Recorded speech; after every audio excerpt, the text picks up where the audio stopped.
জগৎ। যখন আমরা রূহ ছিলাম, দুনিয়ায় আসেনি, আমাদের রূহটা ছিল, সেটা একটি জগৎ। এর পরের জগৎ হলো আলামে দুনিয়া, অর্থাৎ দুনিয়ার জগৎ। 3 নাম্বার যে জগৎ হলো, সেই জগৎটি হলো আলামে বারজাখ, অর্থাৎ কবরের জগৎ। তাহলে দুনিয়ার পরে কোন জগৎ? কবরের জগৎ। তারপরে জগৎটি হলো আলামে আখিরা, অর্থাৎ আখিরাতের জগৎ। তাই তো নাকি? তাহলে মানুষের দুনিয়ার পরে যে জগৎ, সেই জগৎটির নাম কি? কবরের জগৎ।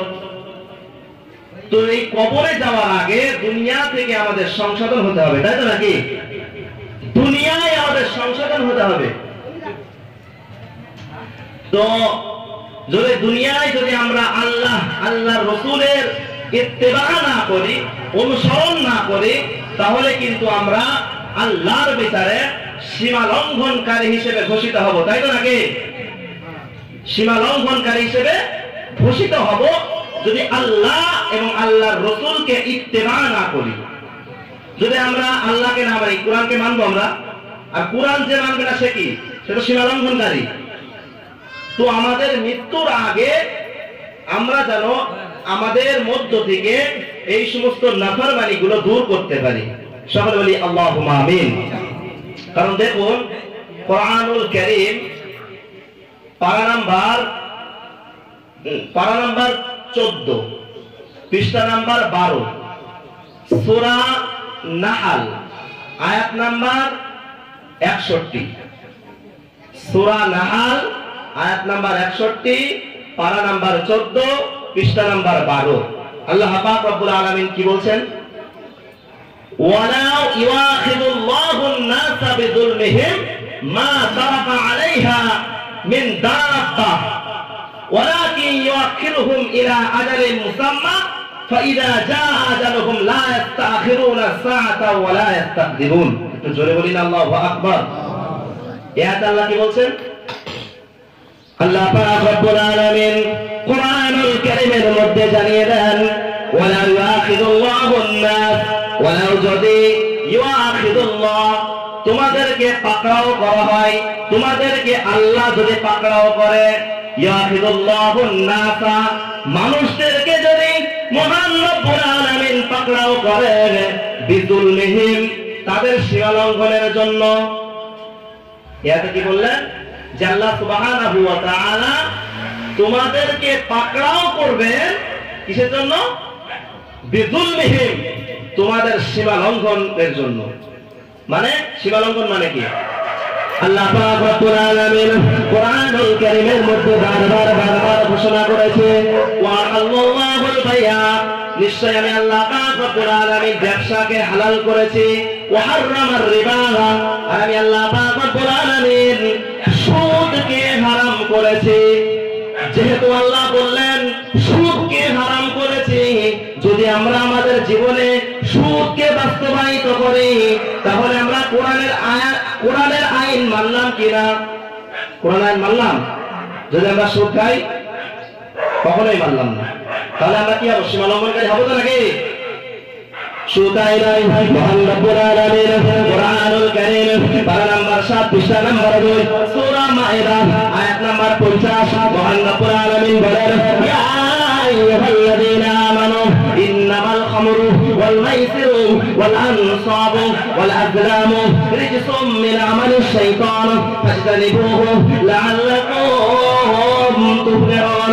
মহান রব্বুল আলামিন বলেন, ইয়া আইয়ুহাল্লাযীনা আমানু, ওহে যারা ঈমানওয়ালা মানুষের দল, ইন্নামাল খামরু, নিশ্চয় তোমাদের জন্য মদকে, ওয়াল মাইসিরু, নিশ্চয় তোমাদের উপরে জুয়াকে, ওয়াল আনসাবু, নিশ্চয় তোমাদেরকে প্রতিমা পূজা হইতে, ওয়াল আযলামু, নিশ্চয় তোমরা যে জুয়া খেলো, যে লটারি কাটো, লটারি কাটো, ওয়াল আযলামু মানে ভাগ্য নির্ধারণ কারক, অর্থাৎ যে তোমরা লটারি কাটো, এই সমস্ত কাজগুলি হলো রিজসুন, অপবিত্র কাজ, ফাজতানিবু রিজসুম মিন আমালিশ শাইতান, এই কাজগুলি হলো অপবিত্র, শুধু তাই নয়, মিন আমালিশ শাইতান, এগুলি হলো শয়তানের কাজ, ফাজতানিবু, কাজেই তোমরা বিরত থাকো।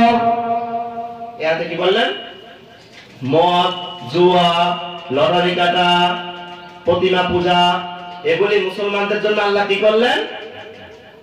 রিজসুন, অপবিত্র, মিন আমালিশ শাইতান, এগুলি হলো শয়তানের কাজ। কার কাজ?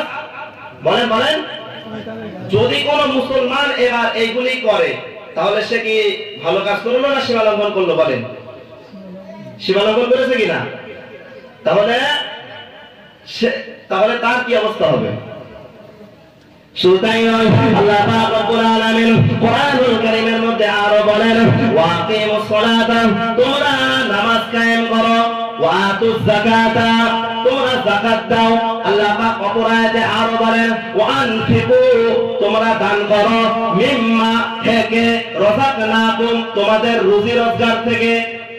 কি বললেন? তোমরা দান করো কোন থেকে? তোমাদের যে রুজি দিয়েছি, তোমাদেরকে যে আমি আল্লাহ পাক রব্বুল আলামিন অর্থ টাকা পয়সা দিয়েছি, তাতে কি করো? আনফিকু, দান করো, ব্যয় করো। কেন আনফিকু মানে দান করা। তাহলে কি করতে বলল আল্লাহ? এগুলো যারা করবে তারা কি করবে? সীমা লঙ্ঘনকারী। এবার আসুন সূরা নাহলের ওই 61 নম্বর আয়াতে আল্লাহ পাক রব্বুল আলামিন বলেন, ওয়ালা ইয়াখিদুল্লাহুন নাস বিযুলমিহিম, নিশ্চয় আল্লাহ পাক রব্বুল আলামিন মানুষদেরকে পাকড়াও করবেন তার সীমা লঙ্ঘনের জন্য। সীমা লঙ্ঘনকারী কারা বুঝতে পারছেন তো? এবার তাহলে কোরআন দিয়ে বুঝালাম যে সীমা লঙ্ঘনকারী তারা। এবার আল্লাহ পাকড়াও করবে কাদের? সীমা লঙ্ঘনকারীদের। যারা ওই কাজগুলি করবে তাদেরকে আল্লাহ পাকড়াও করবে। বুঝা গেল? তো আল্লাহ পাক রব্বুল আলামিন পরের অংশে আবার বলেন, মা তারাকা আলাইহা মিন দাব্বাহ, আমি আল্লাহ পাক রব্বুল আলামিন তোমাদেরকে যদি পাকড়াও করে, মিন দাব্বাতিন, तमाम পৃথিবীর যত জন্তু আছে আমি আল্লাহ পাক যাদেরকে প্রাণ দিয়েছি, মা তারাকা আলাইহা, তারা কেউ সেই দিন রেহাই পাবে না। একটু জোরে বলিন আল্লাহু আকবার। কি বললেন? যদি আমি আল্লাহ সীমা লঙ্ঘনকারীদের পাকড়াও করি তাহলে কি মা তারাকা আলাইহা মিন দাব্বা, तमाम পৃথিবীতে যত আল্লাহ পাক যাদেরকে জান দিয়েছে তাদের কাউকে আল্লাহ কি করবে? ছাড় দেবে না। যে মনে হয় কেউ রেহাই পাবে না। কিন্তু আল্লাহ কি বললেন পরের অংশে? ওয়ালাকিন, কিন্তু ইয়াকিরুহুম ইলা আজালিন মুসাম্মা, আল্লাহ পাক রব্বুল আলামিন তাদেরকে ছাড় দিয়ে থাকেন। তার কারণ হলো এটা, ইলা আজালিন মুসাম্মা, নিশ্চয় মহান রব্বুল আলামিন প্রত্যেক তার বান্দা বান্দীদেরকে ইলা আজালিন মুসাম্মা, নির্দিষ্ট একটি মেয়াদ, নির্দিষ্ট একটি টাইম, নির্দিষ্ট একটি সময় দিয়ে দিয়েছেন যে ও আমার বান্দা বান্দেরা, তোমাদেরকে আমি দুনিয়ায় একটি নির্দিষ্ট সময় দিয়েছি। কারোর 50 বছর, কারোর 60 বছর, কারোর 70 বছর, 80 বছর করে আমি আল্লাহ পাক রব্বুল আলামিন জীবন দিয়েছি। যখন যার টাইম শেষ হয়ে যাবে আমি আল্লাহ পাক রব্বুল আলামিন বলেন, লা ইয়াস্তাখিরুনা, সে পিছতেও পারবে না, ওয়ালা ইয়াস্তাকদিমুন, এবং আগাতেও পারবে না। একটু জোরে বলিন আল্লাহু আকবার। এতে কি বুঝলাম? আল্লাহ তার বান্দা বান্দীদেরকে পাকড়াও করে না, তার কারণ হলো যে তাদেরকে একটি নির্দিষ্ট টাইম দিয়েছে। ওই টাইম যতদিন না হবে ততদিন আল্লাহ তাদের পাকড়াও করবে না। বুঝা গেল নাকি? আর যখন টাইম শেষ হয়ে যাবে তখন কি করবে? লা ইয়াস্তাখিরুনা, যেখানে টাইম শেষ সেখান থেকে এক পা পিছতেও পারবে না, ওয়ালা ইয়াস্তাকদিমুন, এক পা আগাতেও পারবে না। আমার এখানে টাইম শেষ, ওখানে ইন্তেকাল হতে হবে, তাই তো নাকি? কোরআনুল কারীমের দ্বারা প্রমাণিত। কারণ দেখো